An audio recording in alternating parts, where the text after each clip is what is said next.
আলাইকুম।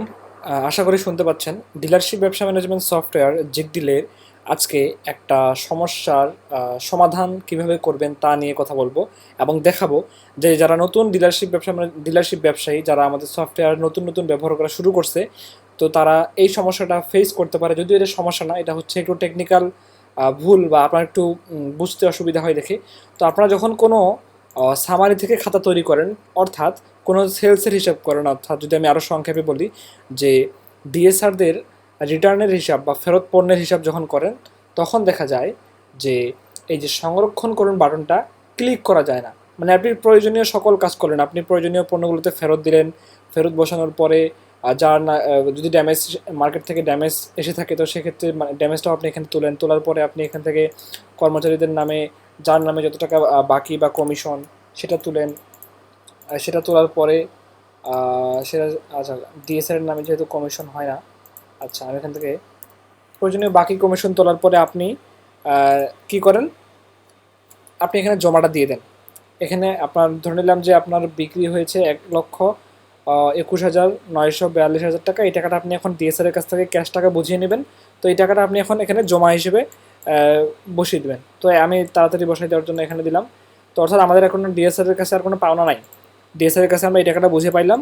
তো অনেক ক্ষেত্রে দেখা যায় এই বাটনটা ক্লিক করা যায় না। কেন যায় না, এর একটা কারণ আছে।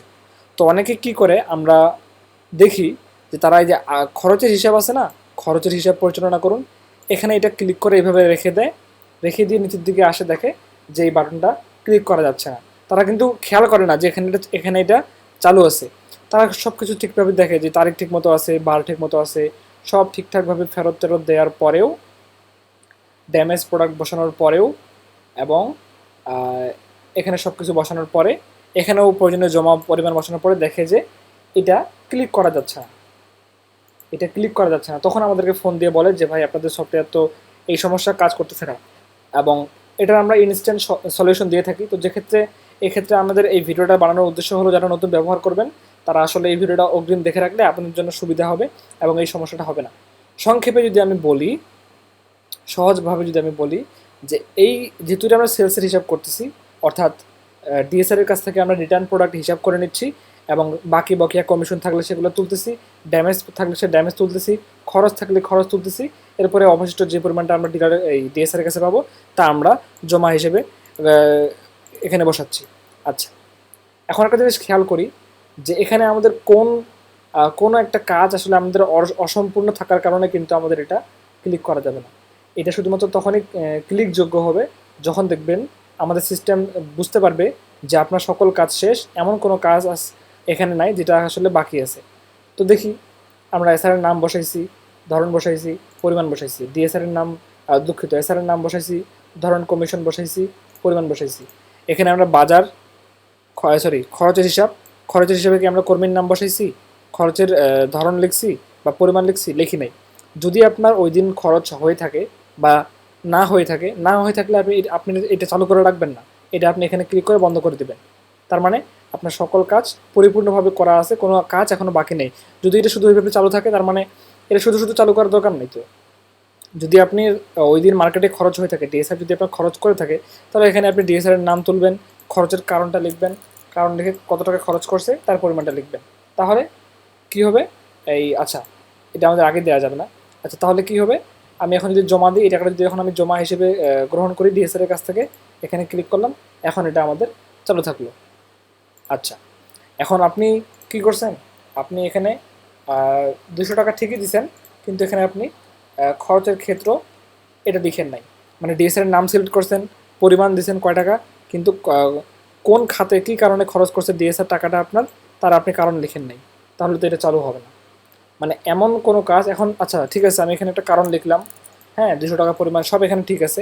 এখন আমি এখানে এসআরের নাম কমিশন, আমি এখানে এখন ভুল করে কমিশনটা, বা আপনি ভুল করে কমিশনটা তুললেন না, সব কিছুই তুলছেন, জাস্ট এটা ফাঁকা রাখছেন, তাহলে কি এটা চালু হবে? কোনো মানে হয় চালু হওয়ার এটা? একদমই না। আমরা সম্পূর্ণটা জমা হিসেবে দিয়ে দিলে ওটা চালু হচ্ছে না। অর্থাৎ এমন কোনো কাজ ফাঁকা রাখা যাবে না যেটা আসলে আপনি, যেটা ফাঁকা রাখলে আপনার এই খাতাটা আপনি সংরক্ষণ করতে পারবেন না বা সেভ করতে পারবেন না। তো এখানে হয় আপনাকে কোনো একটা পরিমাণ বসাতে হবে, পরিমাণ বসিয়ে দেখতে হবে অবশিষ্ট পরিমাণ কত আসছে, ডিএসএর কাছ থেকে আপনি কত জমা নিচ্ছেন, এখানে যতক্ষণ পর্যন্ত জিরো হবে না এবং এই খাতার অন্যান্য জিনিসগুলো যতক্ষণ পর্যন্ত পূরণ হবে না ততক্ষণ পর্যন্ত আপনার এটা সেভ করার বাটনটা চালু হবে না। আমি যদি একবার বলি যে অবশিষ্ট পরিমাণে জিরো না হওয়া পর্যন্ত এবং এমন কোনো জায়গা যেগুলো আপনি চালু করে রাখছেন কিন্তু পূরণ করেন নাই, পূরণ না করলে এটা চালু হবে না। ঠিক আছে, আপনি এমনও হতে পারে যে আপনি হয়তো ড্যামেজ তুলছেন এখানে ড্যামেজ তোলার পরে আপনি কি করছেন যে এটা এখান থেকে বাদ দিয়ে দিচ্ছেন, মানে ফাঁকা করে দিয়েছেন, লাস্টের সময় আপনার 0 পিস ড্যামেজ। তো এখন এটা তারপরে চালু হচ্ছে, যদিও এটা খুব বেশি সেন্সিটিভ তথ্য না, ড্যামেজটা এই জন্য আসলে চালু হচ্ছে। সেন্সিটিভ তথ্য হচ্ছে আপনার খরচ, বকেয়া, কমিশন ওভার এবং জমার পরিমাণ। এই যে জমার পরিমাণ, এটা হচ্ছে আপনার সেন্সিটিভ তথ্য। এগুলো চালু করে রাখছেন কিন্তু আপনি পূরণ করেন নাই, তাহলে কিন্তু আপনার এটা চালু হবে না। অর্থাৎ আপনাকে যে জিনিসটা আপনি চালু করছেন সেটা যদি আপনার কাজে লাগে তাহলে আপনার সবগুলো ঘর পূরণ থাকতে হবে, যেমন কর্মচারী সিলেক্ট করা থাকতে হবে, ধরন সিলেক্ট করা থাকতে হবে, পরিমাণের ঘরে পরিমাণ বসানো থাকতে হবে। একইভাবে কর্মচারীর খরচের হিসাবের ক্ষেত্রে কর্মচারী সিলেক্ট করা থাকতে হবে, খরচের পরিমাণ, খরচের কারণ, খরচের ক্ষেত্র লিখে রাখতে হবে, পরিমাণ লিখতে হবে। যদি আপনি ফাঁকা রাখেন তাহলে কিন্তু এটা চালু হবে না। আমি আশা করি বুঝতে পারছি। এই সমস্যাটার আশা করি সমাধান হয়ে গেছে। তাছাড়াও যে কোনো সমস্যায় পড়লে আপনারা আমাদেরকে সরাসরি কল করবেন বা হোয়াটসঅ্যাপে কল করবেন। আমরা ইনস্ট্যান্ট আপনাকে ভিডিও কলে সরাসরি স্ক্রিন শেয়ার করে কিংবা একটা আপনার জন্য একটা শুধুমাত্র আপনার জন্য একটা টিউটোরিয়াল ভিডিও বানিয়ে আমরা আপনার হোয়াটসঅ্যাপে দিয়ে দেবো, আপনারা সমাধান পেয়ে যাবেন। যদিও আমরা এই অগ্রিম ভিডিওটা করলাম, যদি কেউ আমাদের ভিডিও টিউটোরিয়াল দেখে আমাদের সফটওয়্যার ব্যবহার করা শুরু করে তো সেক্ষেত্রে তার জন্য এটা উপকার হতে পারে। তাছাড়াও আমরা যে কোনো প্রয়োজনে একই সমস্যা যদি আপনি বারবারও পড়েন আমরা বিরক্ত হব না, আমরা আপনাকে বারবার হেল্প করার চেষ্টা করব। তো আজকে এই পর্যন্তই, আল্লাহ হাফিজ।